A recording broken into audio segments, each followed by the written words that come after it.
నామానికి మహిమ కలుగునుగాక. హల్లెలూయా. అందరం కూర్చుందాం.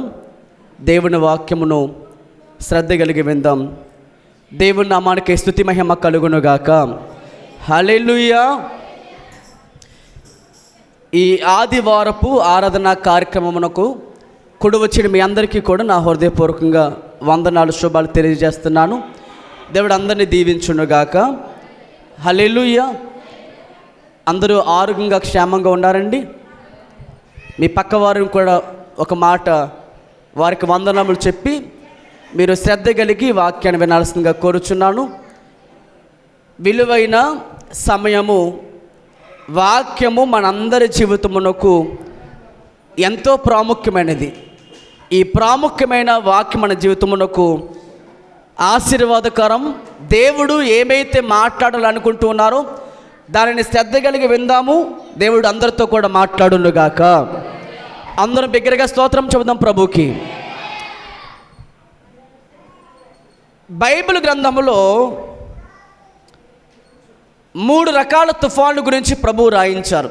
ఎన్ని రకాలు చెప్పండి? మొత్తం 3 రకాలు. దాంట్లో మనకు కొన్ని విషయాలు తెలుసు. యోనా గారి కాలంలో తుఫాను వచ్చింది.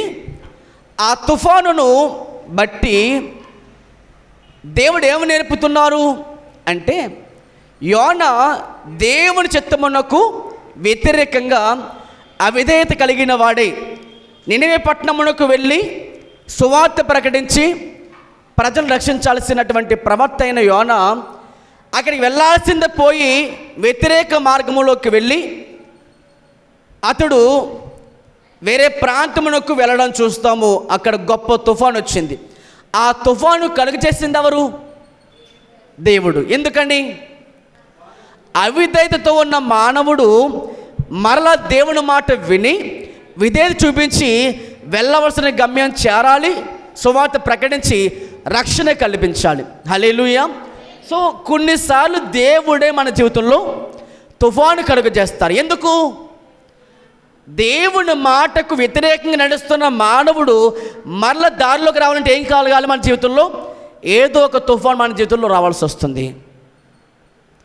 రెండవదిగా, యేసుక్రీస్తు ప్రభువారి కాలంలో వచ్చిన తుఫాను మనకు ఏమి నేర్పుతుంది అన్నప్పుడు మత్తయి సువార్త 8వ అధ్యాయము, మత్తయి సువార్త 8వ అధ్యాయము 23 నుంచి చదువుదాం. మత్తయి సువార్త 8వ అధ్యాయము 23 నుంచి చదువుదాం. ఆయన దోణి ఎక్కినప్పుడు ఆయన శిష్యులు ఆయన వెంట వెళ్ళిరి. అంతట సముద్రం మీద తుఫాను లేచినందున ఆ దోణి అలల చేత కప్పబడెను. అప్పుడు ఆయన నిద్రించుచూ ఉండగా వారు ఆయన యొద్దకు వచ్చి, ప్రభువా, నశించిపోవచ్చున్న మమ్మల్ని రక్షించమని చెప్పి ఆయనను లేపిరి. అందుకు ఆయన, అల్ప విశ్వాసులారా ఎందుకు భయపడుచున్నారని చెప్పి లేచి గాలిని సముద్రమును గద్దింపగా మిక్కిలి నిమ్మలమాయను. ఈ మనుషులు ఆశ్చర్యపడి ఈయన ఎట్టివాడో అని, ఈయనకు గాలియు సముద్రము లోబడుచున్నదని చెప్పుకున్నారు. ఈయన ఎవరో అనుకున్నారంటే వారికి ఏమర్థం అవ్వలేదు. ఇంకా దేవుడు అంటే వారికి ఇంకా పూర్తిగా అర్థం కాలేదు.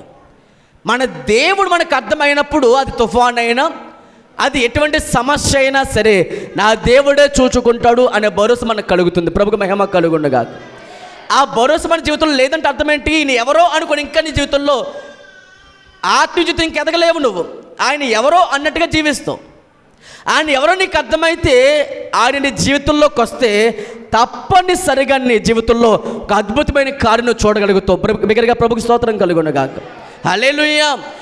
ఆయన నీకు అర్థం అవ్వకపోతే ఎన్ని సంవత్సరాలకు మందిరంకి వెళ్ళినా, ఎక్కడెక్కడికి వెళ్ళినా నీకు ఏమి దేవుడు అర్థం కాడు. ఇంకా అర్థమవుతుందా? నీ దేవుడు నీకు అర్థం అవ్వడానికి ఏం కావాలి నీ జీవితంలో అంటే, కొన్నిసార్లు సమస్యలు కూడా మన జీవితంలోకి అనుమతించబడతాయి. దాన్ని ఎదుర్కోవడానికి ఏం కావాలి జీవితంలో అంటే శక్తి కావాలి. ఇక్కడ యేసుక్రీస్తు ప్రభువారితో కలిసి నడుస్తున్న శిష్యులు కూడా ఆ తుఫానికి భయపడి నశించిపోతున్నాం ప్రభు అని చెప్పి కేకలు వేసి ఆయన నిద్ర లేపారు. ఆయన ఏమన్నారు? అప్పుడు అల్ప విశ్వాసులారా అన్నారు. చూడండి ఈ మాట, విశ్వాసము అనేది మనకు ఒక ఆస్తి లాంటిది. చెప్పండి అందరి మాట, విశ్వాసం అనేది మన జీవితంలో ఒక ఆస్తి. ఏమి లేకపోయినా పర్లేదు, కానీ విశ్వాసం నీ జీవితంలో ఉండాలి. విశ్వాసము ఎప్పుడైతే నీ జీవితంలో ఉందో, బయటకు కనిపిస్తున్న ఏ తుఫాన్ అయినా భయపడడానికి నీకు జీవితంలోకి అనుమతించబడదు. కాబట్టి ఈ రోజున దేవుడు శిష్యులతో మాట్లాడిన మాట ఏంటంటే, శిష్యులారా ఎందుకు భయపడుతున్నారు? మీ విశ్వాసం ఎక్కడ పోయింది? మీకు అనుగ్రహించే విశ్వాసం ఎక్కడికి వెళ్ళింది? మీ విశ్వాసం, మీకు విశ్వాసం కోల్పోయిన కారణంగానే అల్ప విశ్వాసులారా ఎందుకు భయపడుతున్నారు? అల్ప విశ్వాసులారా ఎందుకు సందేహపడుతున్నారు అని దేవుడు వారిని హెచ్చరించడం మనం ఇక్కడ చూస్తున్నాం. అందరూ దేవునికి దగ్గరగా స్తోత్రం చెబుదామండి. హల్లెలూయా. వారి కళ్ళ ముందు గాలిని సముద్రమును నెమ్మలపరచడం కూడా చూశారు వాళ్ళు. అప్పుడు ఏమన్నారు వారు? ఈయన ఎవరో, ఈయన గాలియు సముద్రముకు లోబడుతుందన్నారు. ఈ రోజున మన జీవితంలో నెంబర్ 1, తుఫాన్ ఎందుకు వచ్చింది? మన అవిధేయత ద్వారా దేవుడు మరలా మన జీవితమును ఆయన వైపుకు మళ్లించడం కోసం, నువ్వు ఎందుకు ఈ లోకంలో పుట్టావు, నీ గమ్యం ఏంటి, నువ్వు ఎందుకు జన్మించేవి ఈ లోకంలో, నీ పరిస్థితి ఏమిటి, చివరికి నువ్వు చేయాల్సిన పని ఏంటి, అవన్నీ కూడా నీకు దేవుడు నేర్పించడం. దేవుడు నీకు జీవితంలో ఏం చేస్తాడు? ఆయన తుఫానును అనుమతిస్తాడు. రెండవదిగా, ఆ తుఫాన్ ఎందుకు వచ్చింది చెప్పండి? యేసుప్రభు కాలంలో విశ్వాసం పరీక్షకు తుఫాన్ వచ్చింది. వారు భయము తొలగించబడి యేసును చూసి మనందరూ నిశ్చింతగా ఉండాలి అనేది దేవుడు నేర్పుతూ వచ్చారు. కాబట్టి తుఫాన్ అనుమతించబడింది. మూడవదిగా ఇప్పుడు మనం నేర్చుకోబోతుంది అదే. ఆ తుఫాను పౌలు గారి కాలంలో వచ్చిన తుఫాను. చెప్పండి అందరి బిగ్గరగా మాట, పౌలు గారి కాలంలో వచ్చిన తుఫాను. ఇది చాలా ప్రాముఖ్యమైన విషయాలు. వీలైతే రాసుకుంటూ మీరు ఫాలో అవుతూ ఉండండి. పరిశుద్ధ గ్రంథాలు తెరిచి అపోస్తుల కార్యములు, ఇక్కడి నుంచి మనం కొన్ని విషయాలు జాగ్రత్తగా విందాం. అపోస్తుల కార్యములు 27వ అధ్యాయము 10వ వచనం చదవండి అందరూ కలిసి. అప్పుడు పౌలు, అయ్యలారా, ఈ ప్రయాణం వలన సరుకులను వాడకును మాత్రమే కాక మన ప్రాణమునకు కూడా హానియు బహు నష్టము కలుగునట్లు నాకు తోచుచున్నదని చెప్పి వారిని హెచ్చరించను. అయినను శతాధిపతి పౌలు చెప్పింది నమ్మకుండా నావికుడను వాడు యజమాని చెప్పిందే నమ్మాను. సో పౌలుగా చెప్పిన మాట ఏంటంటే, ఆయనను అప్పటికే ఖైదీగా బంధించారు. ఆయన సువార్త ప్రకటించడం వల్ల అనేకులు ప్రభు వైపు తిరుగుతూ ఉన్నారు. అది కెట్టని వారు, అది నచ్చని వారు ఆనాడు మతోన్మాదులు ఏం చేశారు? ఆయనని పూర్తిగా బంధించి శతాధిపతికి అప్పగిస్తే, ఆ శతాధిపతి ఏం చేస్తాడు? ఇప్పుడు వేరే ప్రాంతము, అంటే రోమ ప్రాంతము తీసుకెళ్తున్నాడు. ఆయన రోము అంటాం, ఆ ప్రాంతానికి తీసుకెళ్తున్నారు. వారు ప్రయాణం చేయాల్సి ఉంది. ఆ ప్రయాణం దేని మీద అంటే, ఒక వాడపై ప్రయాణం చేయాలి. దేనిపై ప్రయాణం చేయాలి చెప్పడం అంత గట్టిగా? వాడపై ప్రయాణం చేయాలి.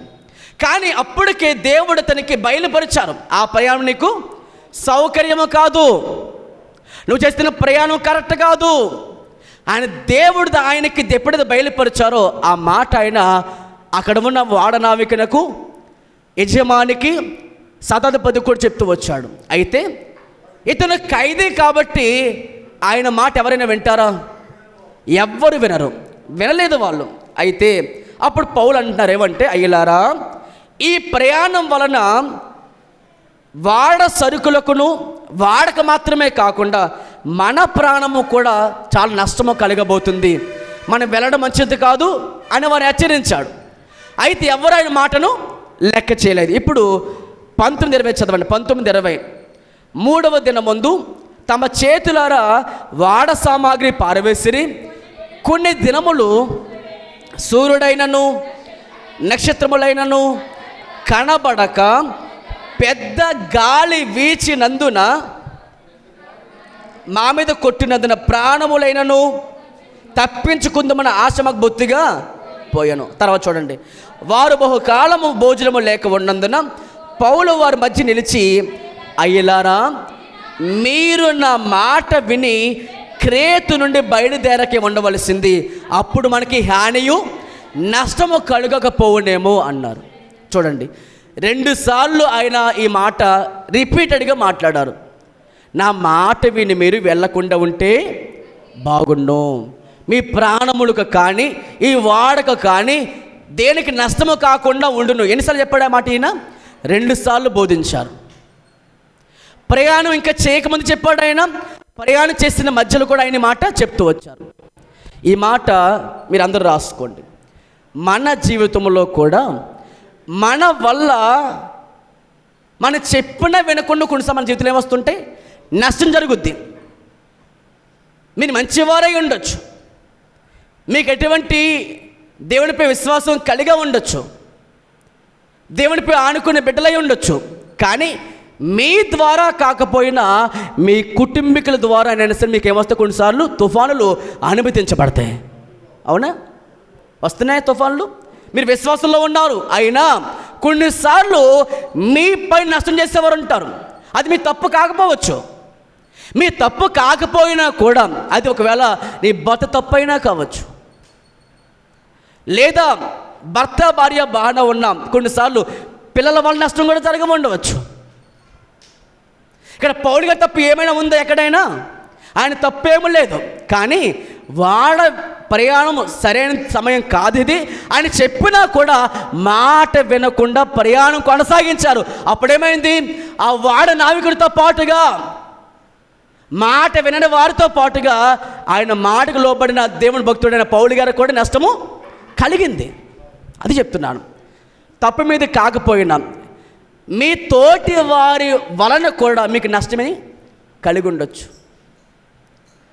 కాబట్టి ఇక్కడ పౌలు గారు చేసిన మాట ఏంటంటే, ఆయన బాధపడడం తప్పేం కాదు, కానీ ఆయన హెచ్చరించడం తప్పేం కాదు, కానీ ఈ ప్రయాణము కరెక్ట్ కాదు అని హెచ్చరించినప్పుడు దైవ సేవకుని మాట వారు లెక్క చేయలేదట.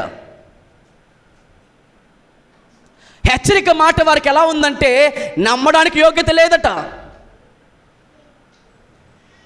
బైబిల్ గ్రంథంలో అనేక మార్లు దేవుని సేవకుల ద్వారా మాట్లాడిన మాటను కొంతమంది హెచ్చరికను తృణీకరించిన వారు కనిపిస్తూ ఉంటారు. ఈ రోజున పౌలు గారు ఏ తప్పు లేకపోయినా తనతో పాటు ప్రయాణం కొనసాగించిన వారి వల్ల ఇతను నష్టం ఏర్పడింది. అప్పుడు అంటున్న మాట, అయ్యా మీరు నా మాట విని ఈ ప్రయాణం కొనసాగించకపోతే బాగుండే కదా, ఇది దేవుని చిత్తము కాదు ఇది అని చెప్పిన వారు ఆ మాట వినలే. ఈరోజున మన జీవితంలో కూడా ఎదుటి వారి వల్ల, అది కుటుంబం కావచ్చు, సమాజము కావచ్చు, మరి ఎవరి ద్వారానే సరే, మీ తప్పు లేకపోయినా మీ ద్వారా, మీ ఇంట్లో వారి ద్వారా చేసిన ఆ నష్టం వల్ల మీరు నష్టాన్ని అనుభవిస్తూ ఉన్నారు. ఈరోజున పౌలు గారు 2 సార్లు వారిని గద్దించారు, హెచ్చరించారు, కానీ ఒక మాట, పౌలు గారు వారిని క్షమించారు. స్తోత్రం చెప్పండి అందరూ కూడా. ఏం చేశారంటే ఆయన క్షమించారా, లేదా వారి చేసిన తప్పును బట్టి మనసులో దుఃఖించి నిరాశపడిపోయి ఏమైనా వారిని శపించారా? వారిని క్షమిస్తూనే వచ్చారు. ఈరోజున పౌలు గారు ద్వారా, ఈ తుఫాను ద్వారా మనం నేర్పుతున్న పాఠం ఏంటంటే, ఇతరుల ద్వారా నీ జీవితం కలిగిన నష్టంలో నువ్వు చేయాల్సిన పని ఏంటంటే వారిని క్షమిస్తూనే ఉండాలి తప్ప తిరుగుబాటు చేయకూడదు. పౌలు గారు వాడు ఏం చేశారంటే క్షమిస్తూనే వచ్చారు. నష్టము కలుగజేసింది వారి ద్వారానే, నష్టము కలిగింది వారి ద్వారానే, కానీ ఆయన ఏమాత్రము కూడా వారిని తిట్టకుండా, శపించకుండా, నీ వల్ల నా జీవితం నాశనమైంది అని అనుకోకుండా వారిని ప్రేమతోనే చెప్పాడు ఆయన. అయ్యా మీరు ఎలా బయలుదేరకుండా ఉంటే నా మాట వింటే బాగుండేమో అని వారిని హెచ్చరిస్తూ వచ్చారు. కానీ వారిని అదే కోపాన్ని, ఆ ద్వేషాన్ని మనసులో పెట్టుకున్నవాడు అతను కాదు. దేవుడికి అందరి దగ్గరగా స్తోత్రం చెబుదామండి. హల్లెలూయా. కాబట్టి రోజున ఆలోచన చేయండి, ఒకవేళ మీ ఇంట్లో వారి వల్ల మీకు నష్టం జరిగింది, మీరు వారిని క్షమించగలరా? మీ ఇంట్లో వారి వల్ల, నీ భర్త వల్ల, లేదా భార్య వల్ల, లేదా తోటి వారి వల్ల, లేదా ఇరుగు పొరుగు వారి వల్ల నువ్వు ఎంతో ప్రేమించేవారిని, అయినా నీకు వారి ద్వారా నీకు నష్టం కలిగింది, అయినా నువ్వు వారిని ప్రేమించగలుగుతున్నావా, క్షమించగలుగుతున్నావా అనేది మనం ఆలోచన చేసుకున్నట్లయితే, పౌలు గారైతే వారు వెళ్ళిన ప్రయాణం కరెక్ట్ కాదు, వారి వల్ల పౌలు గారికి నష్టం కలుగుతుంది అని వారిని హెచ్చరించాడు తప్ప ఏమాత్రం పౌలు గారు వారిని తృణీకరించడం జరగలేదు. ఈ మాట ఆలోచించండి. ఇప్పుడు మీరు ఆలోచిస్తూ ఉంటే మీ జీవితంలో కూడా నష్టం కలిగజేసిన వారిని మీరు క్షమించగలరా?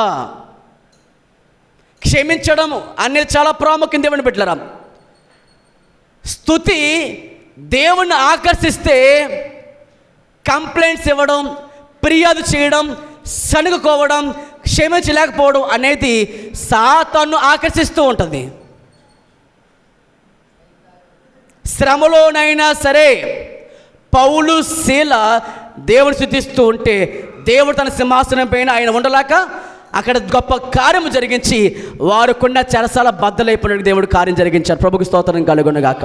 వారికి విడుదల కలిగింది.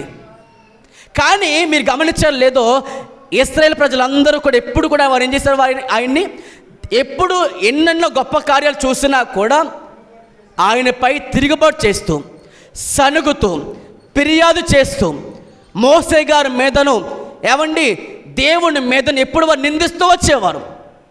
ఏమైంది, ఒక రోజున ఆహారం లేదని సణుక్కున్న సమయంలో పాములన్నీ కూడా వారి దగ్గరికి వచ్చి వారిని ఏం చేసాయట, కాటు వేసి చంపేశాయి. పాములు దేనికి సాదృశ్యంగా ఉన్నాయి?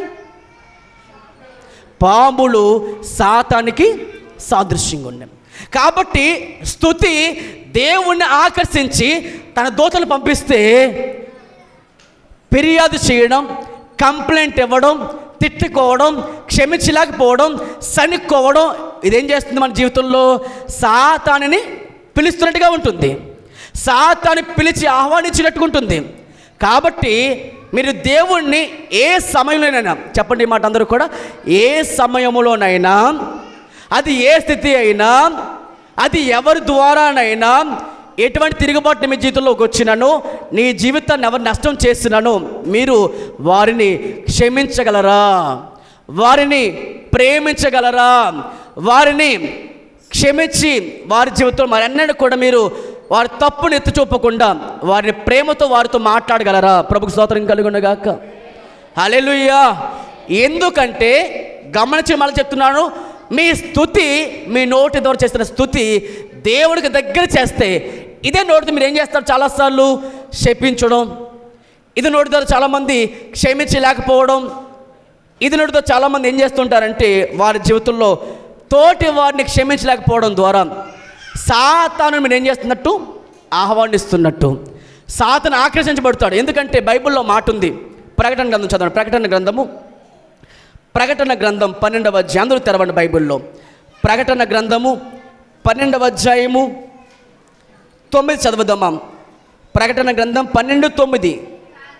కాగా సర్వలోకం మోసపుచ్చుచు అపవాది అనియు సాతాను అనియు పేరు గల ఆది సర్పమైన ఆ మహాఘట సర్పం పడద్రోయబడెను, అది భూమి మీద పడద్రోయబడెను, దాని దూతలు దానితో కూడా పడద్రోయబడిరి. ఇక్కడ చాలా జాగ్రత్తగా చదవండి అన్నమాట. మరియు ఒక గొప్ప స్వరము పరలోకమందు ఇలాగు చెప్పుట వింటిని. చూడండి, రాత్రి పగళ్ళు మన దేవుని ఎదుట మన సహోదరుల మీద నేరం మోపువాడును అపవాది పడద్రోయబడి ఉన్నాడు. ఎవరిట వాడు? నేరం మోపుతాడంట, ఫిర్యాదు చేస్తాడంట, పలానా వ్యక్తి మంచోడు కాదని చెప్తాడంట. ఎలా చెప్తాడట? యోబు గురించి ఏం చెప్పాడు?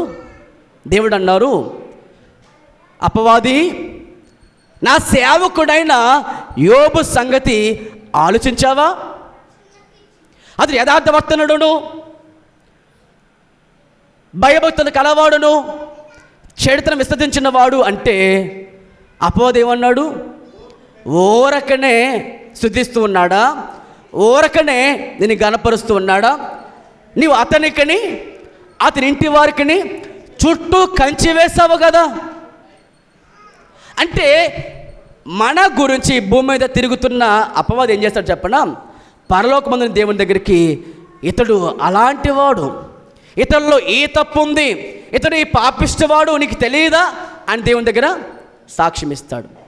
కొంతమంది ఏం చేస్తారంటే తోటి వారిని కూడా అలాగే ఏం చేస్తుంటారు. కొంతమంది దేవుని దగ్గర లేదా తోటి వారి మధ్యలో వారు అలాంటి వాళ్ళండి, వీరు ఇలాంటి వాళ్ళండి, వారు అలాంటి వారండి, ఈ తప్పు చేసిన వారండి, వారికి అసలు యోగ్యత లేదండి దేవుని మందిని రావడానికండి, వాళ్ళు పాపిష్ట వాళ్ళండి, వాడు చెడిపోయిన వాళ్ళండి, వాళ్ళు ఇలాంటి వాళ్ళు అలాంటి వాళ్ళు చెప్తూ ఉంటారు. దేవుడు ఆ సనుగులను వింటాడులే వింటాడా? దేవునికి అసలు సనుగులు అన్నావు కానీ దేవునికి ఎప్పుడు కూడా ఒకటి మీద నేరం మోపడం కానివ్వండి, ఇది ఎవరి లక్షణం చెప్పండి ఒకసారి? అపవాది లక్షణం. ఇప్పుడు చెప్పండి, పౌలు గారు ఫిర్యాదు చేయాలనుకుంటే ఇప్పుడు అవకాశం ఉందా లేదా? అతని వల్ల కాకపోయినా తోటి వారి వల్ల నష్టం జరిగింది అతనికి. కానీ వారిపై తిరుగుబాటు చేయలేదు, ఫిర్యాదు చేయలేదు. మరి ఏం చేశాడు ఆయన? క్షమిస్తూనే వచ్చారు. ఈ రోజున క్షమించలేకపోవడం లేదా మన జీవితంలో ఈ సనుగులు రావడానికి మన జీవితం అన్ని నష్టం చేసుకునే లెక్కని ప్రభు చెప్తున్నారు. చూడండి, పరిశుద్ధ లేఖనంలో 1 కొరింథీ పత్రిక 10వ అధ్యాయము. కొరింథీ రాసిన 1 పత్రిక 10వ అధ్యాయము. అక్కడ వేరే వాటర్ బాటిల్ తీసుకోవచ్చు కదా. 1 కొరింథీ పత్రిక 10వ అధ్యాయము 10వ వచనం చదవండి. 10:10 వారిలో కొందరు శోధించి సర్పముల వలన నశించిరి, మీరు సనుగు కొనకుడి. వారిలో కొందరు సన్నిగి సంహారకుని చేత నశించిపోయారు. మళ్ళీ చదువుతారన్నమాట. 1 కొరింథీ పత్రిక 10వ అధ్యాయం 10వ వచనం, 9-10 వచనాలు. వారిలో కొందరు శోధించి సర్పము వలన నశించిపోయారు, మీరు సనుగు కొనకుడి. వాళ్ళలో కొందరు సనికి సంహారకుని చేత నశించారు. ఈరోజు నీ వాక్యం వింటున్న దేవుని బిడ్డలారా, మన నాశనమునకు కారణం ఏంటి? ఎదుటి వారిపై సనుక్కోవడం, దేవునిపై సనుగు కొనడం. సమస్య రాగానే మీరు తీసుకునే నిర్ణయం తప్పైనా కూడా ఏం చేస్తారు చాలామంది? దేవునిపై ఏమాత్రం కూడా చిత్తం అడగరు. ప్రభు ఇది కరెక్టా కదని అడగరు. మీ ఇష్టం మీరు నెరవేర్చేసుకుంటారు, మీరు చేసేసుకోండి అంతాన్ని. సమస్య రాగా ఏమంటారు? అప్పుడు దేవుని పడి ఏడుస్తారు. తప్పంతా ఆయనది అన్నట్టు. ఈ మాట ఆలోచించండి. సనుగులైనా సంశయులైనా మన దగ్గరకు అస్సలు రాకూడదు. దేవుడు ఏదైనా క్షమిస్తాడేమో కానీ తోటి వారిని ప్రేమించాల్సిన బదులు తోటి వారిని క్షమించలేకుండా ఫిర్యాదు చేస్తే ఆయన చాలా దుఃఖపడతాడు, చాలా బాధపడతాడు, చాలా ఖండిస్తాడు ఆయన. ఫిలిప్పీ పత్రిక చదవండి. ఫిలిప్పీ పత్రిక 2:15 చదవండి. ఫిలిప్పీ పత్రిక 2వ అధ్యాయము 15 చదవండి. ఫిలిప్పీ పత్రిక 2వ అధ్యాయము 15వ వచనం. నిష్కలంకులను అనింద్యులైన దేవుని కుమారులు అగునట్లు సనుగులను సంశయములను మాని సమస్త కార్యములను చేయుడి. సనుగులు, ఫిర్యాదులు, తోటి వారిపై కంప్లైంట్స్ ఇవ్వడం, ఏదో చిన్నపిల్లలు ఇచ్చినట్లు, అది క్రైస్తవ బిడ్డలకు అస్సలు కూడదు. అది ఉంటే మీ జీవితం మీరు నష్టం చేసుకునే వారితో సమానం. అందుకు చెప్తున్నాను కదా, ఈ నోటితో ఆయన స్తుతించండి, ఆయన గణపరచండి. బైబిల్లో ఎక్కడైనా సరే గమనించండి, దేవుని స్తుతిస్తే కార్యాలు జరగలేదా? ఎన్నో కార్యాలు జరిగినాయి. బైబిల్ ఎక్కడ కూడా ఆయన్ని సనిగితే దీవెన పొందినట్టు ఎక్కడ ఉందో? బైబిల్లో దీవెన పొందినట్టు ఉంది ఎక్కడైనా? ఎక్కడా లేదు. వారు శపించబడుతూ వచ్చారు, వారి జీవితం నష్టం జరుగుతూనే వచ్చింది. కానీ అదే మనుషులు దేవుని స్తుతిస్తే మాత్రం ఆయన చాలా గొప్ప గొప్ప కార్యాలు జీవితం చేస్తూ వచ్చారు. ప్రభుకి స్తోత్రం కలుగునగాక. కాబట్టి పౌలు గారి జీవితం ద్వారా ఈ తుఫాన్లో మనం నేర్పుతున్న పాఠం ఏంటి? ఆయన తప్పు లేకపోయినా తోటి వారి ద్వారా ఈయనకి నష్టం కలుగుతుంది. కానీ వారు ఏం చేశాడు? ఆయన ఏ హాని చేయలే. ఆయన సేవకుడండి. దేవుడు అతని మాట రూఢిపరుస్తాడు. శపిస్తే శాపం అవుతుంది కావాలనుకుంటే. కానీ ఏమో అన్నాడు ఆయన?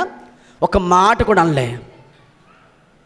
అతను దేవునిపై పూర్తిగా ఆనుకున్నవాడు కనుక శపించలేదు, సనుక్కోలేదు, మరి ఏం చేయలే.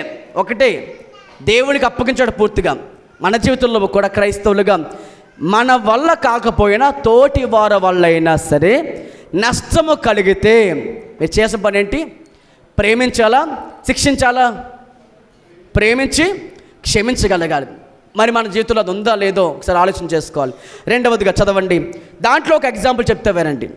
ఒక ఎగ్జాంపుల్, క్షమించే గుణం గురించి మాట్లాడాల్సి వస్తే మనం యేసు ప్రభువారి కంటే మించింది ఎవరైనా చెప్పగలమా? చెప్పలేం కదా. అందరి దగ్గరికి స్తోత్రం చెబుదామా? యేసు క్రీస్తు ప్రభువారి కంటే మించిన క్షమాపణ ఎవరో చెప్పలేం.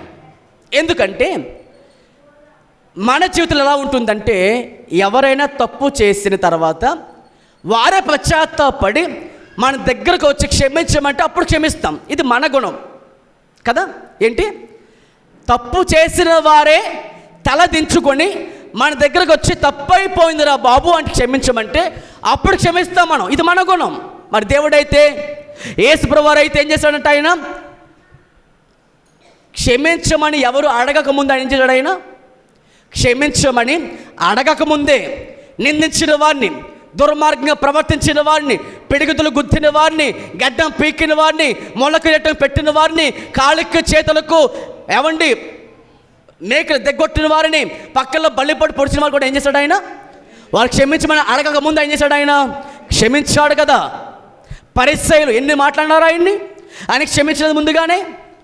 నిజమైన క్రైస్తవ లక్షణం ఏంటంటే, అవతల వారు వచ్చి క్షమించు అడగకముందు ఏం చేయాలి? మనం అందరం కలిసి క్షమించగలిగితేనే అది నిజమైన క్షమాపణ అవుతుంది. ప్రభుకు స్తోత్రం కలుగునుగాక. ఎఫెసీ పత్రిక 4వ అధ్యాయం, ఎఫెసీ పత్రిక 4వ అధ్యాయము 31, 32 చదువుదాం. ఎఫెసీ పత్రిక 4వ అధ్యాయము 31, 32 వచనాలు.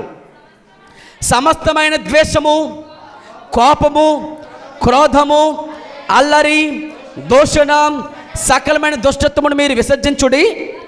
ఒకని ఎడల ఒకడు దయ కలిగి కరుణా హృదయులై క్రీస్తునందు దేవుడు మిమ్మల్ని క్షమించిన ప్రకారం మీరును క్షమించుడు. ఒకరినొకరు క్షమించుకోండి. ఈరోజు నీ ప్రశ్న మీరు అందరూ ఆలోచిస్తున్నారా? ఈ ఒక్క దాని వల్లే పరలోకం కూడా చేరలేకపోవచ్చు, అవునా కదా? ఈ ఒక్క దాని వల్ల చాలు. క్షమించలేకపోవడం వల్ల ఒక్క దాని వల్ల చాలు. క్షమించలేని వారే కంప్లైంట్స్ ఇస్తూ వస్తారు. క్షమించలేని వారే ప్రేమను కోల్పోతూ వస్తారు. క్షమించలేని వారే ఎప్పుడు కూడా ద్వేషం ఎల్లప్పుడూ మోసుకుంటూ వెళ్తారు. ఆయన అన్నారు, ప్రయాసపడి భారం మోస్తున్న సమర్థులారా నా దగ్గర రండి, నాకు విశ్రాంతి ఇస్తా అంటాడు. క్షమించే గుణం లేని వాళ్ళ లోపల ఎప్పుడు కూడా మనస్సాక్షి ఎప్పుడు ఎలా ఉంటుంది చెప్పండి?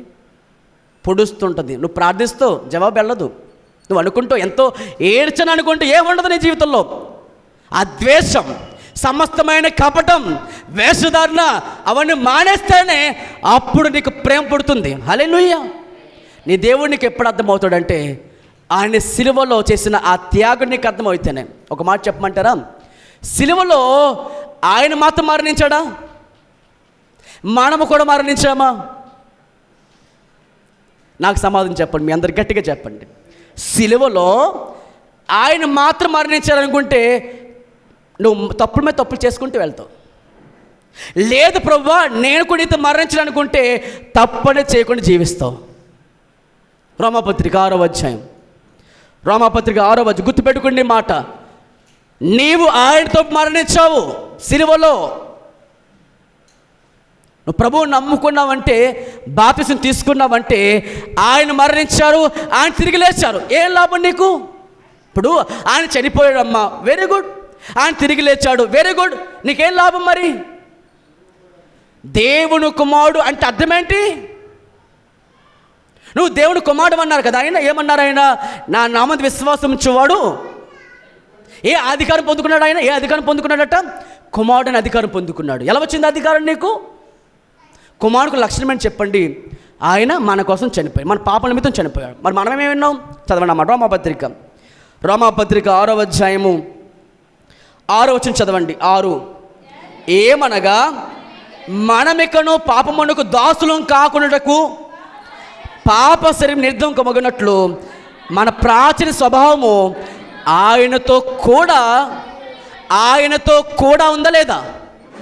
అంటే యేసుక్రీస్తు ప్రభువారి సిలువలో మరణించడం వల్ల నీవు కూడా ఆయనతో ఏమై ఉన్నావు, మరణించినావు. కాబట్టి అది నీకు గుర్తుంటే నువ్వు పాపం చేయడానికి ఏమవుతావు, చాలా భయపడతావు. ఎందుకంటే ఒక మాట గుర్తుపెట్టుకో, కొంతమందికి కోపం ఏ అలవాట్లు ఉండవు, కానీ కోపం వస్తే మాత్రం చంపేస్తా అంటారు కదా. అంత కోపం వస్తుందో వాళ్ళకి, అదొకటి చాలు నరకంకి వెళ్ళడానికి కదా.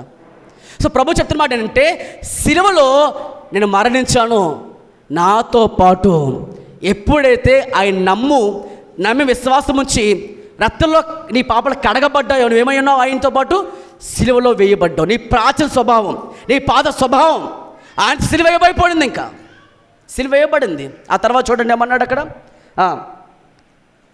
7వ వచనం చదువుదాం. చనిపోయిన వాడు పాప విముక్తుడని తీర్పు పొంది ఉన్నాడు. చూడండి, మనము కూడా క్రీస్తుతో కూడా చనిపోయిన ఎడల, అది నీకు నమ్మకం నీకు ఉండాలి. ఎస్, నేను చనిపోయిన ఆయనతో పాటని. అప్పుడు నీ కోపం చచ్చిపోద్ది, అప్పుడు నీ సలుగు చచ్చిపోతాయి, అప్పుడే నీ జీవితంలో క్షమించే గుణం నీ జీవితంలోకి వస్తుంది. ఇప్పుడు చనిపోయావు నువ్వు. క్షమించే గుణం ఉన్న వాళ్ళకే ఆయన ఎలాగైతే నేను ప్రేమించి క్షమించి ఉన్నాడు, నువ్వు అలా క్షమించగలగాలి. నేను దేవుడు ఎలా క్షమించాడు, నీ తోటి మనం అలా క్షమించగలగాలి. నేను దేవుడు వదిలేస్తే ఎలా ఉంటుందో ఒకసారి ఆలోచించేయి. దేవుడు మన ఇన్ని తప్పులు చేసినా కానీ క్షమించకపోతే, వదిలేస్తే గనక ఎలా? ప్రభు చెప్తున్నారు, నీవు నాతో మరణించావు, మనమిక్కను పాపమునకు నిరర్ధకం కాకున్నటకై, పాపము దాసులు కాకున్నటకై మనం ఆయనతో పాటు మరణించామని గుర్తెరగండి అంటున్నాడు ఆయన. తర్వాత చదవండి, 7వ వచనం చదువుదాం.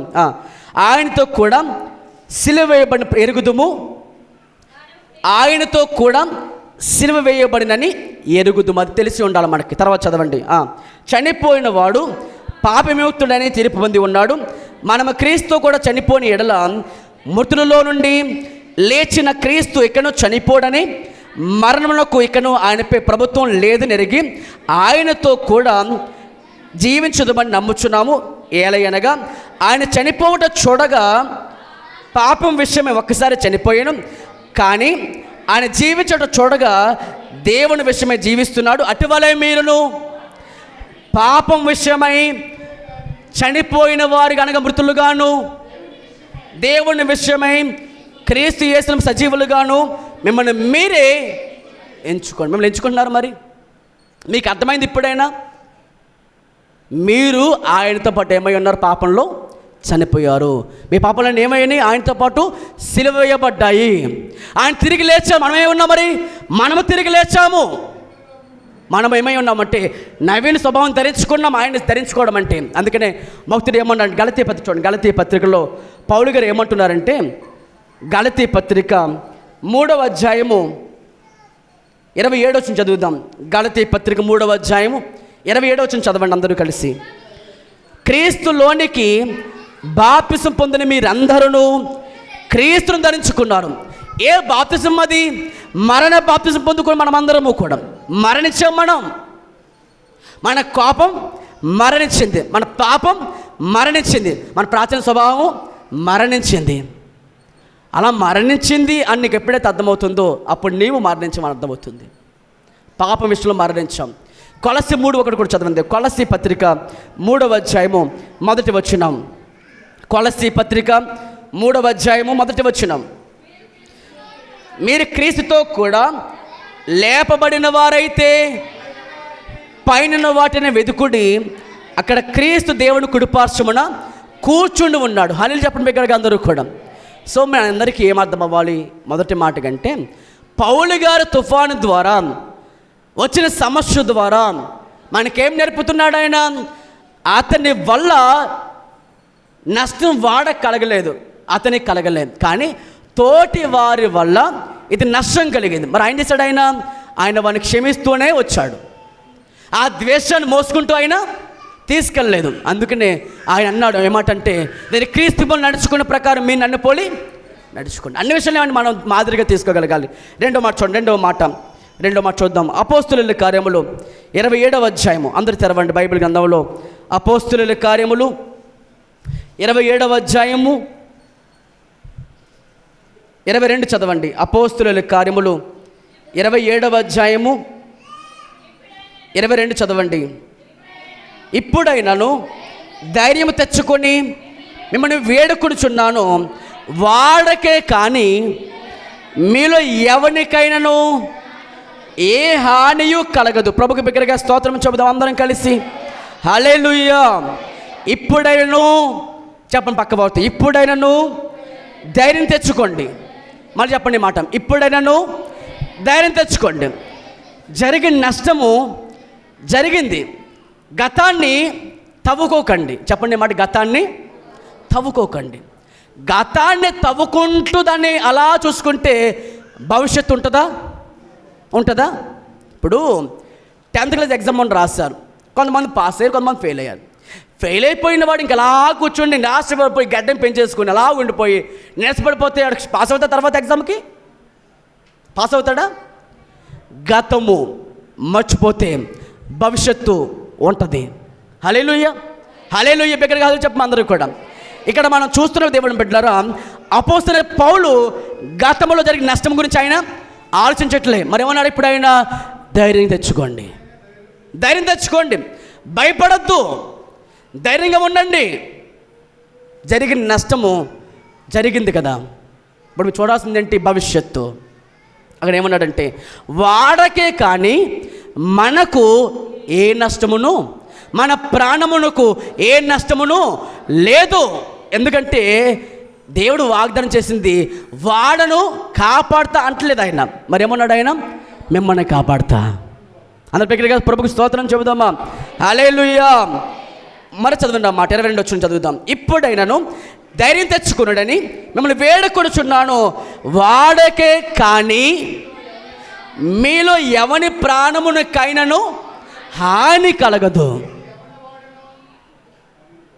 రెండవ మాట, వాడు మునిగిపోవచ్చేమో కానీ మీ విశ్వాసము మునిగిపోకూడదు. గట్టిగా చప్పట్లు కూడా స్తోత్రం చెప్పండి. హల్లెలూయా. పక్కవ చెప్పండి, ఏమంటారు మీరు? వాడైనా మునిగిపోవచ్చేమో కానీ విశ్వాసము మునిగిపోకూడదు, సమస్యలకు కృంగిపోకూడదు. నష్టము వాడకు వచ్చినది మాట నిజమే, కానీ మీ ప్రాణం చాలా విలువైనది. కానీ మనం ఏం చేస్తూ ఉంటామంటే, వాడ కాపాడు ప్రభువా, వాడ బద్దలైపోకూడదు ప్రభు అంటాం. ప్రభు చెప్తున్న మాట అంటే అసలు మీకే హాని కలగదు. హల్లెలూయా. మీరు ఆ మాట జాగ్రత్తగా మీరు ఆలోచన చేస్తున్నప్పుడు దేవుని బిడ్డలు ఆలోచన చేయండి. ప్రభు చెప్తున్న మాట అదే.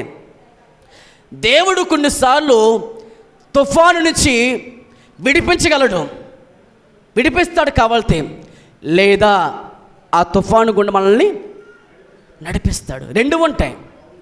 అగ్నిలోకి వెళ్ళకుండా కాపాడగలడు, అగ్నిలో కూడా ఆయన మనల్ని నడిపించగలడు కూడా. సముద్రం తీసివేయగలడు అవసరమైతే, ఎర్ర సముద్రమును, కానీ దాని కూడా నడిపించను కూడా నడిపిస్తాడు ఆయన. ఎందుకు? ఆయన ఎవరో నీకు అర్థం అవ్వాలని కొన్నిసార్లు జీవితంలోకి శ్రమలు అనుమతించబడతాయి. అప్పుడు నీ హృదయం బయటపడుతుంది. కాబట్టి నీ హృదయము ఎలాంటిదో అర్థమైంది ఎప్పుడు? అన్నీ బాగున్నప్పుడు కాదు, కొన్నిసార్లు శ్రమలు వచ్చినప్పుడే. అప్పుడు బయటకు వస్తే మాటలు. యోబు గారి భార్యలాగా ఏమని? యోబు గారి భార్య ఏమంది? ఎంతకాలం దేవుడు దేవుడు అంటావు, యథార్థంగా ఉంటావు, ఆ భయభక్తులు కలిగి జీవిస్తావు, నీవు ఆయన శపించి దూషించి మరణం అయిపోవు అంటే ఒక సమయంలో పరిస్థితుల్లో మారిపోతే వచ్చే ఆందోళన అలా ఉంటుంది హృదయంలో. కానీ విశ్వసించేవాడు ఏమవ్వడట? కలవరపడ్డు. ఆయనపై నమ్మకం ఉంచుకుంటే ఏమవ్వడట? భయపడ్డు. ఎందుకని? ఆయనే కాపాడుకుంటాడు. నేను ఎవరు నమ్ముతున్నానో నన్ను కాపాడగలని రూఢిగా నమ్ముచున్నాను. హల్లెలూయా చెప్పండి బిగ్గరగా అందరూ కూడా. సో తుఫాను మీ వాటిని ఏం చేస్తాయి? నాశనం చేయొచ్చేమో, మీకేమవ్వదు, ఏ హాని కలగదు. కాబట్టి ఆలోచన చేయండి దేవుని బిడ్డలారా. ప్రభు చెప్తున్న మాట అదే. ఆనాడు మీకు ఈ మాటలు అర్థమవడానికి ఒక మాట చెప్తే వినండి. దేవుడు మన పితరులకు ఏమి వాగ్దానం చేశాడు ఆయన? మన పితరులైన ఇశ్రాయేలు ప్రజలకు ఏమి వాగ్దానం చేశాడు ఆయన? ఐగుప్తులో ఉన్నటువంటి మన ప్రజలను విడిపించి ఎక్కడ తీసుకెళ్తున్నాడు ఆయన? చెప్పండి. పాలు తేనెలు ప్రవహించే దేశమైన కానానుకి. ఆయన ఎక్కడైనా మధ్యలో మన్నా వాగ్దానం చేశారా? మన్నాహారం వాగ్దానం చేయలే. వారికి దేవుడిచ్చిన ఆహారం అది. మీరు గమ్యం చేరిన తర్వాత మీకు మన్నా ఇస్తాను చెప్పలేదు ఆయన. మరి ఏమిస్తాడు ఆయన కానానికి చేరిస్తానన్నాడు. కానీ వీరేం చేస్తే మధ్యలోని ఆహారం లేనప్పుడు మాంసం కావాలని ఏడ్చారు కదా. వారికి ఆహారము దేవుడిస్తున్నా కూడా సనుగుతూ వచ్చారు. మన్నాహారం తినడానికి వారికి మనసు లేకపోతే వారు సనుక్కుంటూ వచ్చారు.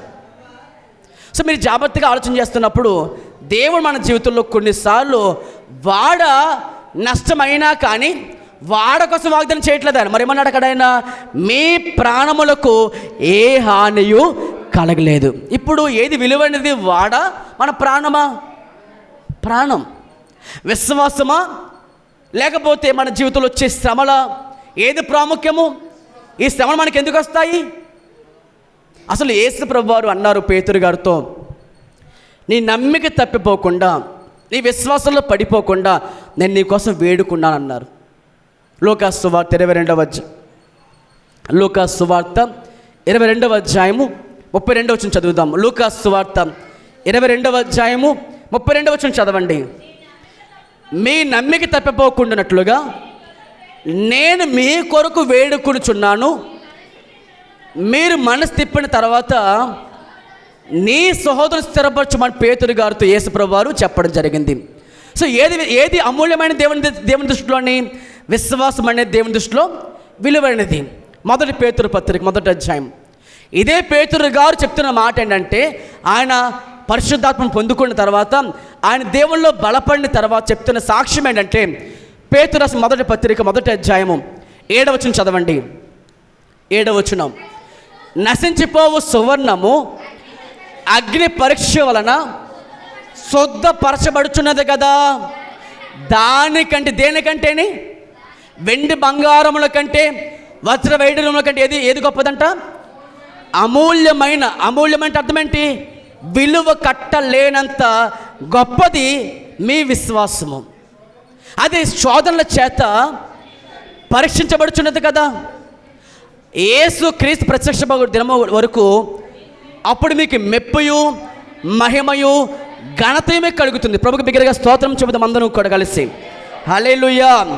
కాబట్టి దేవుని వాక్యం చెప్తున్న మాట ఏంటంటే, దేవుని బిడ్డలారా, రెండవ మాటగా విశ్వాసము చాలా ప్రాముఖ్యం. వాడక మునిగిపోవచ్చేమో కానీ విశ్వాసము మునిగిపోకూడదు. పౌలు గారు ఇది అనుభవించిన తర్వాత అని అంటాడు కదా. అనుభవించిన తర్వాత ఏమంటాడంటే, తిమోతి అని తన ఆత్మీయ కుమారుడికి ఒక లేఖ రాస్తూ అంటాడు ఆయన. మొదటి తిమోతి పత్రిక 1వ అధ్యాయము 19 చదువుదాం. మొదటి తిమోతి పత్రిక 1వ అధ్యాయము 19 వచనం చదవండి. మొదటి తిమోతి పత్రిక 1వ అధ్యాయము 19 చదవండి. 19 వచనం. అట్టి మనస్సాక్షిని కొందరు త్రోసివేసి విశ్వాస విషయమై వాడబద్దలైపోయిన వారు వలె చెడిపోయినారటండి. ఎలాగట? ఈయన వాడలో ప్రయాణం చేస్తున్నప్పుడు తనకు అర్థమైంది. దేవుడు ఏమన్నారు?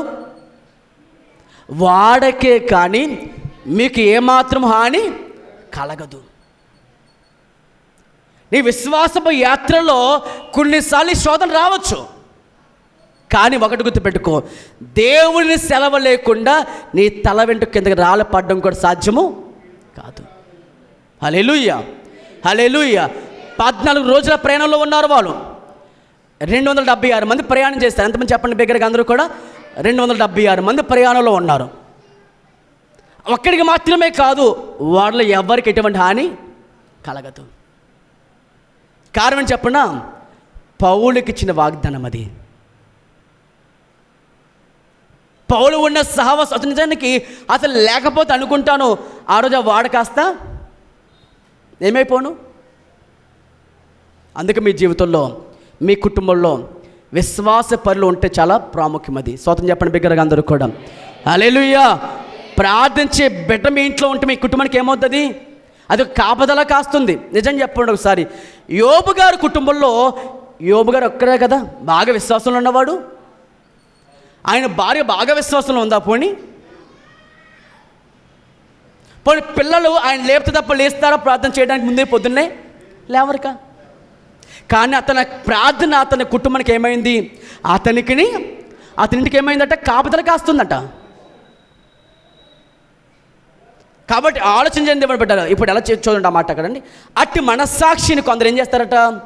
త్రోసివేస్తున్నారు. చూడండి మాట. మన విశ్వాసపు జీవితంలో క్రైస్తవులుగా మనకేముంది చెప్పండి? మనస్సాక్షి. చెప్పండి అందరూ కూడా ఏముంది? మనస్సాక్షి. ఇంగ్లీష్ దాన్ని కాన్షియస్ అంటాం. ఏమంటాం దాన్ని? కాన్షియస్. అంటే మనకు ఒక మనస్సాక్షి ఉంది. ఆ మనస్సాక్షి ఏం చేస్తుంది? మనల్ని ఎటు వెళ్ళాలో మనకు చూపుతుంది.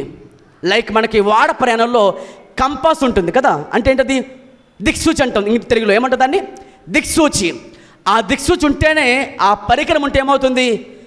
ఉత్తరం వైపు వెళ్ళాలా, దక్షిణ వైపు వెళ్ళాలా, అది మనకు చూపుతుంది. ఎక్స్పెరిమెంట్ అది. అలాగే మన జీవితంలో విశ్వాసంలో ప్రయాణం కొనసాగిస్తున్నప్పుడు కొన్నిసార్లు శ్రమలు వస్తాయి, కానీ మనస్సాక్షి ఏమైపోకూడదు? త్రోసివేసుకోకూడదు. హల్లెలూయా. అట్టి వారు మనస్సాక్షి త్రోసివేసుకోకుండా విశ్వాస విషయమై వాడ బద్దలైపోయిన వారి వల్ల ఉంటారు. ఎప్పుడు? మనస్సాక్షి త్రోసిపుచ్చుకుంటే విశ్వాసంలో వాడ బద్దలైపోతే ఎలాగ ప్రమాదం చెక్కుతుంది కదా. వాడ బద్దలైపోతే ఏమవుద్ది?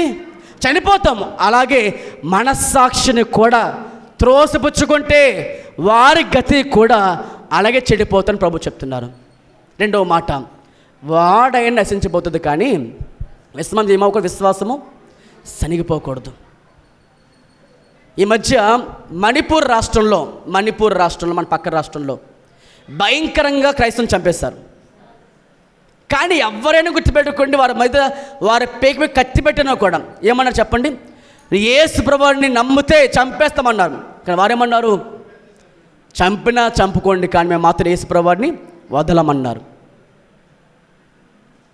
విశ్వాస విషయంలో బద్దలైపోయిన వారు ఉండకూడదు. మనస్సాక్షి తోసిపుచ్చుకునే కోలు. దీన్ని దేవుడు మాట్లాడతాడు, నీతో మాట్లాడతాడు. ఈ సమయంలో నువ్వు ధైర్యంగా ఉండాలి. ధైర్యపరుస్తాడు ఆయన. మనం కొన్నిసార్లు ఏం చేస్తుంటామంటే త్రోసేసుకుంటాం ఆయన్ని. కాబట్టి మనము ఈ విషయంలో ఏం చేయకూడదు? సనుక్కోకూడదు. ఈ విషయం మనం ఏం చేయకూడదు? విశ్వాస విషయంలో ఆగిపోకూడదు, గట్టిగా పట్టుకోవాలి. ప్రభు చెప్తున్న మాట పౌలు గారు ఏమన్నారు? నా విశ్వాసమును కాపాడుకున్నాను అన్నారు. విశ్వాసం అనే ఈ ఆస్తిని మనం కాపాడుకుందాము గాక. అందరూ స్తోత్రం చేద్దాం అందరం కూడా. హల్లెలూయా, హల్లెలూయా. ఎన్ని సమస్యలు వచ్చినా తన జీవితంలో యోబు గారు ఏమన్నారంటే, నా విమోచకుడు సజీవుడు, నేను ఆయన ఈ భూమి మీద చూస్తాను అన్నాడు ఆయన. హల్లెలూయా. కాబట్టి సమస్యల వైపు చూడొద్దు. ఎవరి వైపు చూడొద్దు? సమస్యల వైపు చూడొద్దు. నీ గురి ఎప్పుడు కూడా యేసుపై ఉండాలి. ఆయన్నే చూడాలి. వెనుకున్నవ మరిచి ముందున్న వాటి కొరకే చూడండి. హల్లెలూయా. మూడవ మాట చూడండి. మూడవ మాట అపోస్తుల కార్యములు 27వ అధ్యాయములో రెండో మాట ఏం చెప్పుకున్నాము? వాడబద్దలైపోయినను విశ్వాసము భద్రవ్వకూడదు, మునిగిపోకూడదు నేర్చుకున్నాం. అపోస్తుల కార్యం 27వ అధ్యాయం చూడండి. 27వ అధ్యాయం అపోస్తుల కార్యములు రాయబడిన మరొక మాట చూద్దాం. 23వ వచనం చదవండి. 23వ వచనంలో, నేను ఎవని వాడనో ఎవరిని సేవించుచు ఉన్నానో ఆ దేవుని దూత గడిచిన రాత్రి నా యొద్ద నిలిచి, పౌలా, ఎంత భక్తులకైనా ఏమొస్తుంది? భయం వస్తుందా లేదా? ప్రార్థన పరుడే, విశ్వాస వీరుడే, క్రీస్తు పౌలు నడుచుకున్న ప్రకారం నడుచుకున్నవాడే. అయితే ఈయన కూడా ఏం కలిగింది? శ్రమ రాగానే భయం వేసింది. ఆయన భయం ఆస్తి లేదని కాదు. ఆయన భయము ఇంట్లో పిల్లలు చూసుకుంటాము, భార్య ఎలా చూసుకుంటాను అలాగే కాదు. ఆయన భయం ఎప్పుడు కూడా నా ఆత్మీయుల విశ్వాసం కోల్పోతానేమో అని భయం. ఏ భయం అయింది? మళ్ళా భౌతికమైన ఆలోచన ఆయనకు ఉండేది కాదు. ఆయనకి ఎన్నో కోట్ల ఆస్తుంది ఆ రోజుల్లోనే.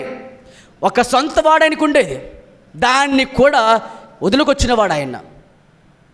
ఆయన జీవితంలో ఒకటే ఆస్తి, విశ్వాసం. దాన్ని కాపాడుకుంటూ వచ్చాడు ఆయన. హల్లెలూయా. జీవించేవాడు ఇక్కడ మీద నేను ఆయన కొరకు జీవిస్తాను, కానీ ఇక జీవించేవాడు నేను కాదు, క్రీస్తు నాలో జీవిస్తున్నాడు మాట ఎవరు చెప్పగలరు? ఒక మాట మీరు ఆ విషయం ఈ వారం ఆలోచించండి. ఇక జీవించేవాడు మీకు కావాలనుకుంటే, నేను ఈ మధ్య మొన్న వంశీ తెలుసు కదా, మన సంఘంలో ఆరాధించి మన క్రిస్మస్ రోజు చక్కటి పాటలు పాడి ఆరాధించాడు కుమారుడు. మన మ్యారేజ్ అయింది, మన సామర్లకోట వెళ్ళాం. మంగళవారం నాడు మెట్ట మధ్యాహ్నం తెలుసు కదా, ఆ రోజు ఎలా ఉందో ఎండ. కళ్ళె పెట్టుకుని నడుపుతున్న నాకు చెయ్యి కాలుతుందో పక్కన. కింద నుంచి పొగ పక్కన కళ్ళలో లోపల కూడా వెలుగు వచ్చేసేది. ఆ తీస్తే మళ్ళీ కింద నుంచి కొడుతుండేది, కళ్ళకి గుడ్లు కొట్టేస్తుండేది అంత వెలుగు. పక్కన ఆగుదామంటే చెట్లు ఎక్కడ ఉన్నాయి, నరికేశారు కదా శుభ్రంగానే. ఈ వేడికి కానవేయడం అనుకుంటున్నారు. వాళ్ళు రాసిన బైబిల్లో చూస్తారన్నమాట. ప్రకటన గ్రంథం 16వ అధ్యాయం, ప్రకటన గ్రంథం 16వ అధ్యాయంలో నాకు అప్పుడు ఆ మాట గుర్తొస్తుంది. ప్రకటన గ్రంథం 16వ అధ్యాయం, ప్రకటన గ్రంథం 16వ అధ్యాయము 8-9 చదవండి. అక్కడ ఏమని రాయబడిందంటే, 4వ దూత తన పాత్రను సూర్యుని మీద కుమ్మరించేదగా మనుషులు అగ్నితో కాల్చుటకు ఏమివ్వబడింది, ఎవరికి ఇవ్వబడింది? సూర్యునికి అధికారం ఇవ్వబడింది. సన్నకి, ఈ సన్న కదా ఆ సన్నకి. తర్వాత కాగా మనుషులు ఆ సూర్యుని వేడికి ఏమవుతారట? తీవ్రముగా కాలిపోయి ఈ తెగుళ్ళ మీద అధికారము గల దేవుని నామమును దూషించరు, కానీ ఆయన మహిమపరిచినట్టు వారు మనసును మారు మనసు పొందినవారు కాదు. ఇంత వస్తుంది కదా. లోకం ఏమనుకుంటుందంటే, ఏమనుకుంటుంది లోకం? ఈ లోకం ఏమనుకుంటుందంటే వాతావరణం మార్పులు వచ్చేసి అనుకుంటుంది. ప్రభువు రాకడికి సూచన. అందరు బిగ్గరగా స్తోత్రం చెప్పగలరా? హల్లెలూయా. ఇది ఒక సూచన. మరి ఎక్కడ మీకు దొరకదు, ఏ గ్రంథంలో దొరకదు ఈ మాట. నేను బెట్టగాస్తా కావాలితే అంటే అనకూడదు, కానీ ఎక్కడికి దొరకదు ఈ మాట. ఇది ఒక సూచన మనకి. అందుకే చాలా జాగ్రత్తగా ప్రతి మాట గుర్తుపెట్టుకోగలగాలి. ప్రతి ప్రభువు రాకడ దగ్గర పడుతుందంటే ఎన్నో జరుగుతాయి, వింతలు ఆశ్చర్యం జరుగుతాయి. మొన్నటి దాకానేమో సూర్యుడు కాస్త ఎర్రగా ఉన్నవాడు కాస్త చంద్రుడు కాస్త చంద్రుడు ఎలా మారిపోయాడు? ఎర్రగా మారాడు. ఎన్నో జరుగుతున్నాయి. కానీ కొంతమందికి ఎలా ఉంటుందంటే, లోకమంతా కూడా లోకప్రీతి ఎలా ఉంటుందంటే, ఇల్లు కట్టానా, పెళ్లి చేశానా, పిల్లల కన్నానా, నాన్న అయ్యానా, అమ్మమ్మ అయ్యానా, తాతయ్య అయినా, బాగా చదివించానా, 10th పాస్ అయ్యారా, ఇంటర్మీడియట్ పాస్ అయ్యారా, డిగ్రీ పాస్ అయ్యే చూసుకో అంటే మార్కులు చూసుకో. మార్కుల్లో ఉన్న మార్కులు చూస్తారు, కానీ అసలు నేను మార్పు ఎక్కడ చూస్తున్నావు? మార్కు కాదు, మార్పు చూడు.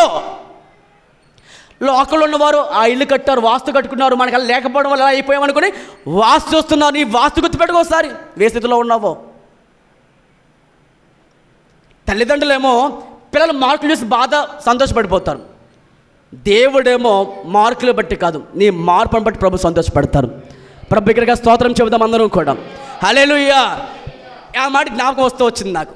నేను బయలుదేరుతూ ఉన్నా. మొత్తం పెళ్ళికి అక్కడ కాసేపు ప్రభుతో వాక్యం ప్రకటించి కొంత వాళ్ళతో సహవాసం చేసి వచ్చేసాం. అయితే ప్రియ దేవుని బిడ్డరా, ఆ వస్తున్నటువంటి సమయంలో ఒక ఇంటికి మేము అక్కడ మమ్మల్ని ఆహ్వానించారు. దాంట్లో జయమణి గారని ఒక ఆవిడ మమ్మల్ని ఆహ్వానించారు. ఎండలో ఏం వెళ్తారు పాస్టర్ గారు, కాసేపు మా ఇంట్లో ఉండండి, మీరు మా ఇంటికి రాదు, మాకు ఆశీర్వాదం, కొంచెం ప్రార్థన వెళ్తారు అని చెప్పాను. ఇంటికి వెళ్తే వెళ్ళాం. కాసేపు వేసారు, కాసేపు చక్కగా వాళ్ళు డ్రింక్స్ లేకపోతే జ్యూస్ ఇచ్చి చక్కగా మాట్లాడారు. వాళ్ళ అబ్బాయి ఉన్నాడు, అబ్బాయితో కాసేపు మాట్లాడాను. అబ్బాయికి వాక్యమని చాలా పిచ్చి. అతడు బైబిల్ని 2500 పెట్టి కొన్నాడు. ఎంత పెట్టి? 2500 పెట్టి. పోనీ వయసు ఎంత ఉంటుంది అనుకుంటాం? మీ ఎక్స్పెక్ట్ చేయండి ఎంత ఉంటుంది వయసు అనుకుంటున్నాను. నామే పెద్దోడు కాదు, 20 సంవత్సరాలు కూడా ఉండవు తనకి. ఎంత ఉంటాయి? 20 ఏళ్ళు కూడా ఉండవు. మొన్న ఇంటర్మీడియట్ అయితే అయింది, డిగ్రీ. కానీ అంత చిన్న బాబుకి, చాలా చిన్నోడు అబ్బాయి, కానీ ఎక్కడ ఏముందో చెప్పగలడు. బైబిల్లో ఎక్కడ ఏముందో ఆ నాలెడ్జ్ ప్రభు ఇచ్చారు. ఇప్పుడు మీరు ఎవరైనా క్వశ్చన్ అడిగితే తక్కువ చెప్పగలడు. అలాగని బైబిల్ ఒకసారి కూడా చదవలే, అంత ఆసక్తి ఉంది. ఆ అబ్బాయి అన్నాడు, ఒకరోజు ఆలోచించాడంటే ఈ మాట పెట్టి. ఏ మాట? పౌలు గారు ఇక జీవించేవాడు నేను కాదు, క్రీస్తు నాలో జీవిస్తున్నాడు ఒక మాటను అతను ఎప్పుడైతే హృదయం తాకిందో, ఎదురుగున్న ఆ డోర్స్ మీద ఎక్కడున్నా కానీ అది రాసుకుంటూ ఉండేవాడు. అది అక్కడ ప్రింట్ పెట్టుకునేవాడట. అక్కడ ఆ గురి అక్కడ ఉండేది ఎప్పుడు కూడా. ఎస్, ఏంటి ఆయన చెప్పిన మాట ఏంటి? ఇక జీవించేవాడు నేను కాదు, నాలో క్రీస్తు జీవిస్తున్నాడని. ఆ ఒక్క మాటకి ఆగిపోయాడంట. అలాగా ఇప్పుడు అతనికి అర్థమైందంట ఆ మాట అలా చెప్పగలిగాడని. అంటే ఒక్క మాట ఏది. కొంతమంది బైబిల్ చదువుకుంటూ వెళ్ళిపోతారు, లేదా కొంతమంది చదవరు, అర్థమవుతుంది కొంతమందికి. కొంతమందికి ఆ ఒత్తులేటో ఆ పదాలు ఏటో అర్థమవ్వదు. ఎందుకు? ఆ కళ్ళు తెరవబడలే, ఇంకా మూయబడి ఉన్నాయి. ఒక మాట చదివేవంటే ఆ మాట తాకితే అక్కడ ఆగిపోయి దాన్ని ధ్యానం చేయగలగాలి. చదివి ధ్యానం చేసి కొంతమంది పలుకుతూ వారితో ప్రకటిస్తూ ఉండాలి, చెప్తూ ఉండాలి వాక్యం. ఇక వాక్యం ఎప్పుడు వస్తుందంటే మనం చెప్తున్నాక బైబిల్ నాలెడ్జ్ కంటే కూడా బైబిల్ ప్రకారం జీవించడం నేర్చుకుంటే చాలా ప్రాముఖ్యం. సో నేను తెలుసుకున్న ఇదేంటంటే, మన జీవితంలో కూడా వస్తున్న సూచనలు అన్నీ కూడా బైబిల్లో ఉంటాయి. వెలుగు సంబంధం దాన్ని గ్రహించగలుగుతారు. చీకటి ఉన్న వారితో మీరు సహవాసం చేస్తే ఏం పొందుకోలేరు మీరు. నాకు తెలిసి హెచ్చరికలు, గద్దెంపులు అనేవి కొన్ని సంఘాల్లో ఉండవు. మన సంఘాల్లో వస్తున్న ప్రతి ఒక్కరు కూడా పరలోకి చేరడానికి ప్రయత్నపడితే వాక్యం చెప్తున్నాం. దాన్ని మీరు గ్రహించగలిగితే మీరు కూడా ఆ స్థాయికి రాగలుగుతారు. కొంచెం మీ జీవితంలో విశ్వాసం అనేది వస్తుంటుంది. మేము ప్రయాసపడుతున్నాం ప్రభు ఇచ్చిన పరిచయం ప్రకారంగా. మీరు కూడా బాధ్యత ప్రకారం ప్రయాసపడండి. ప్రభుకి బ్యాక్ స్తోత్రం చేద్దాం అందరూ కూడా. హల్లెలూయా. ఇంకా ముగింపులోకి వచ్చామని చూడండి. సో ఏమన్నాడు అక్కడ ఏంటంట, నేను సేవించేవాడు. చూడండి అక్కడ, ఎవరిని సేవిస్తున్నానో ఆయన గత రాత్రి నాతో మాట్లాడారు, నేను భయపడనక్కర్లేదట, మీరు భయపడనక్కర్లేదు, వాడికే కానీ మరి దేనికి హాని కలగదు అని చెప్తూ వచ్చా. చూడండి అక్కడ 24 చదువుదాం. నీవు కైసరు ఎదుట నిలవవలసి ఉన్నది, ఇదిగో నీతో కూడా వాడిలో ప్రయాణమైపోవచ్చున్న వారందరినీ దేవుణ్ణి కనికరించి ఉన్నాడని చెప్తూ, కాబట్టి అయ్యలారా ధైర్యం తెచ్చుకోండి, నాతో దూత చెప్పిన ప్రకారము జరుగునని నేను దేవుణ్ణి నమ్ముచున్నాను. అయినను మనము కొట్టుకుని పోయి ఏదైనా ఒక దీపం మీద పడవలసి ఉండదని చెప్పాను. ప్రభుకు బిగ్గరగా స్తోత్రం చెబుదామా? ఇప్పుడు ఈ మాట ఆలోచించండి. కొన్నిసార్లు అనుమతించబడిన ఈ తుఫానుల వల్ల కొంతమంది ఏమనుకుంటారంటే దేవుడు లేడనుకుంటారు. మూడో మాట అది ఏమనుకుంటారు, వస్తున్న శ్రమల వల్ల దేవుడు లేడనుకుంటారు. దేవుడు తోడుగా ఉంటే నాకు ఎందుకు ఇలా జరిగింది, నాకెందుకు ఇలా అన్నీ వస్తున్నాయి అనుకుంటారు. కానీ ప్రభువు చెప్తున్న మాట ఏంటంటే, ఈ మాట మీరు జాగ్రత్తగా ఆలోచించండి. మేఘాలన్నీ కమ్మేస్తున్నాయండి, సూర్యుడు కనిపించట్లేదు. అలాగని సూర్యుడు లేడా? మార్నింగ్ కొన్నిసార్లు చూస్తే బాగా కమ్మేసి ఉంటాయి కదా. అక్కడ రాయబడిన మాట చూడండి, అపోస్తుల కార్యం 27వ అధ్యాయము 20 చదవండి. 27-20.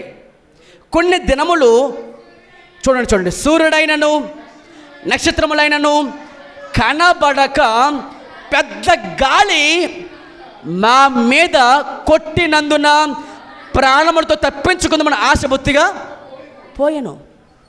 పోయింది.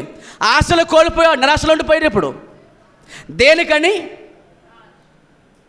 సూర్యుడు కనిపించట్లేదు, నక్షత్రాలు కనిపిస్తున్నాయి. అంటే ఎంత చిమ్మచిక్కడిగా ఉంది చూడండి. ఎన్ని రోజులు అలాగా? 2 వారాలు. ఎన్ని వారాలు చెప్పండి? 2 వారాలు అంటే 14 రోజులు అలాగ ఉండారట వాళ్ళు. తిండి లేదు, నిరాశలో ఉన్నారు. ఉన్న తిండి కాస్త అయిపోయింది, వాడ సామాగ్రి కింద పాడేస్తే తప్ప వాడ తేలిక అవ్వట్లేదు. వాడే చెప్పనా మన జీవిత ప్రయాణం. హల్లెలూయా. మన జీవితం అంటే ఈ వాడలో కొన్ని వదులుకుంటేనే నీ జీవితం బాగుపడద్ది. కొన్ని సరుకులు చెప్పాను కదా, ఈ హృదయంలో కొన్ని వదులుకోపోతే అదే భారం పెట్టుకుంటే అది నీ వాడ ప్రయాణం సరిగ్గా సాగుతుందా? సాగదు. జరిగిపోయిన ఏదైనా ఉందా? వదిలిపెట్టు ప్రభు చేత. ప్రభు బలిపెట్టింది వదిలిపెట్టాను. ప్రభు ఇది నాకు ఆటంకంగా ఉంది.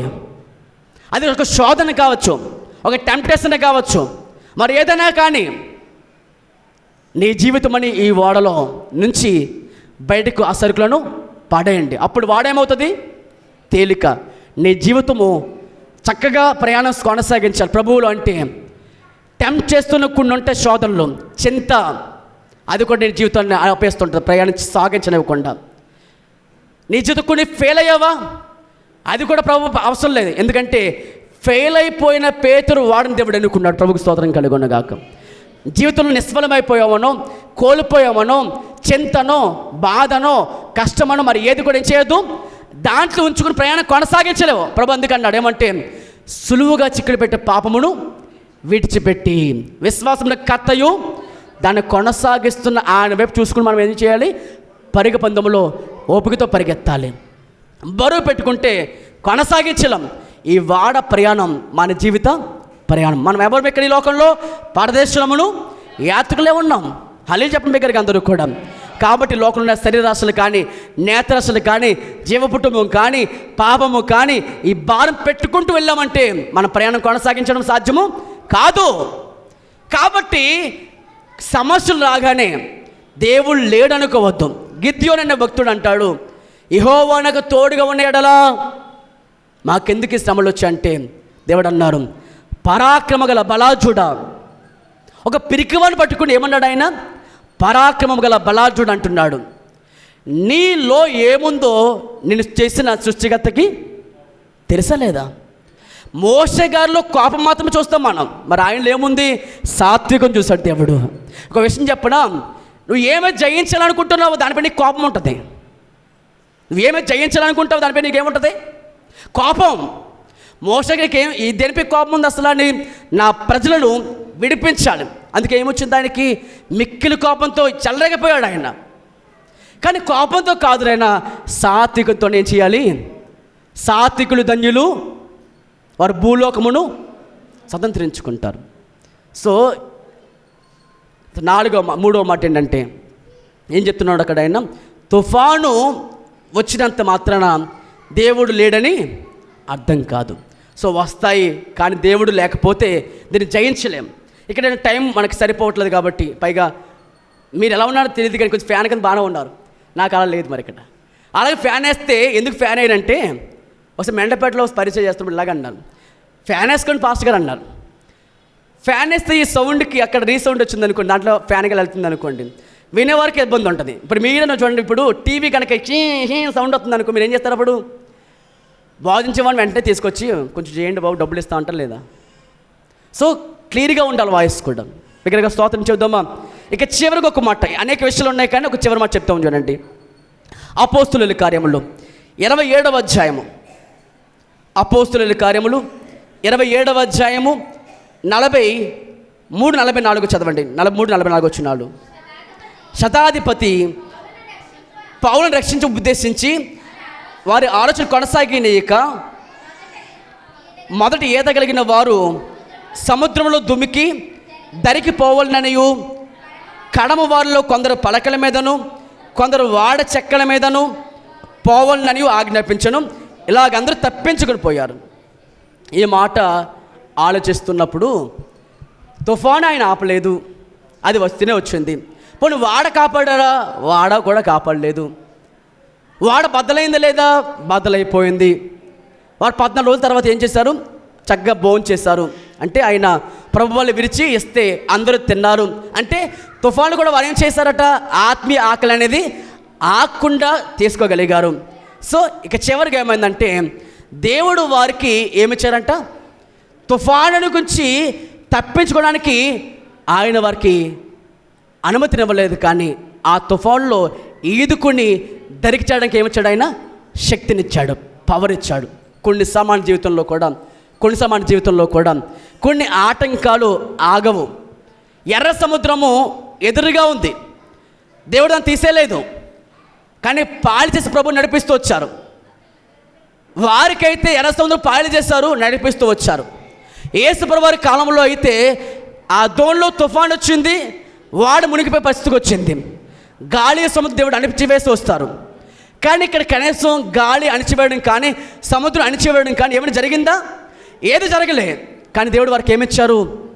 దరి చేరడానికి వారికి దేవుడు ఏమిచ్చారంట? శక్తినిచ్చారు, సహాయం చేస్తూ వచ్చారు. మన జీవితంలో కూడా కొన్నిసార్లు కొన్ని ఆటంకాలు, కొన్ని శోధనలు తీసివేయబడకపోయినా కానీ దేవుడు నీకు ఏమిస్తారు? దాన్ని జయించడానికి శక్తినిస్తారు, ఆయన సహాయం చేస్తారు నీకు. అది ఎరిగిన వారం అయితే దేవుడు తప్పక మన జీవితంలో గొప్పగా కార్యం జరిగిస్తారు. కాబట్టి 4వ మాట ఏంటి చెప్పండి?